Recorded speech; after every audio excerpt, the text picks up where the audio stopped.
a close encounter with a man-eating giant, a sorceress who turns men into pigs, a long-lost king taking back his throne.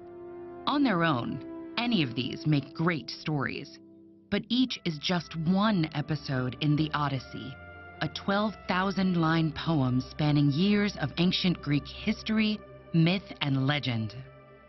How do we make sense of such a massive text that comes from and tells of a world so far away? The fact that we can read the Odyssey at all is pretty incredible, as it was composed before the Greek alphabet appeared in the 8th century BCE. It was made for listeners rather than readers, and was performed by oral poets called rhapsodes.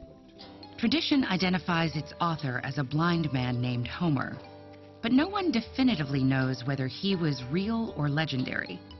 The earliest mentions of him occur centuries after his era, and the poems attributed to him seem to have been changed and rearranged many times by multiple authors before finally being written down in their current form.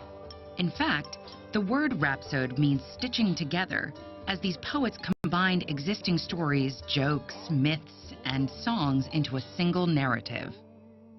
To recite these massive epics live, rhapsodes employed a steady meter, along with mnemonic devices like repetition of memorized passages or set pieces.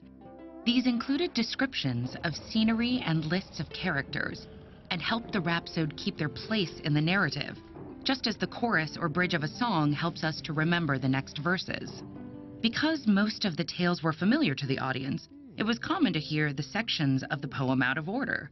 At some point, the order became set in stone, and the story was locked into place as the one we read today. But since the world has changed a bit in the last several thousand years, it helps to have some background before jumping in. The Odyssey itself is a sequel to Homer's other famous epic, the Iliad, which tells the story of the Trojan War. If there's one major theme uniting both poems, it's this: do not, under any circumstances, incur the wrath of the gods. The Greek pantheon is a dangerous mix of divine power and human insecurity, prone to jealousy and grudges of epic proportions. And many of the problems faced by humans in the poems are caused by their hubris, or excessive pride in believing themselves superior to the gods. The desire to please the gods was so great that the ancient Greeks traditionally welcomed all strangers into their homes with generosity, for fear that the strangers might be gods in disguise. This ancient code of hospitality was called xenia. It involved hosts providing their guests with safety, food, and comfort, and the guests returning the favor with courtesy and gifts if they had them. Xenia has a significant role in the Odyssey, where Odysseus in his wanderings is the perpetual guest, while in his absence, his clever wife Penelope plays non-stop host. The Odyssey recounts all of Odysseus's years of travel, but the narrative begins in medias res, in the middle of things.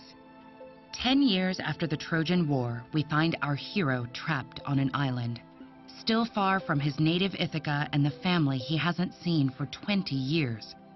Because he's angered the sea god Poseidon by blinding his son, a Cyclops, Odysseus's passage home has been fraught with mishap after mishap. With trouble brewing at home and gods discussing his fate, Odysseus begins the account of those missing years to his hosts. One of the most fascinating things about the Odyssey is the gap between how little we know about its time period and the wealth of detail the text itself contains. Historians, linguists, and archaeologists have spent centuries searching for the ruins of Troy and identifying which islands Odysseus visited. Just like its hero, the 24-book epic has made its own long journey through centuries of myth and history to tell us its incredible story today.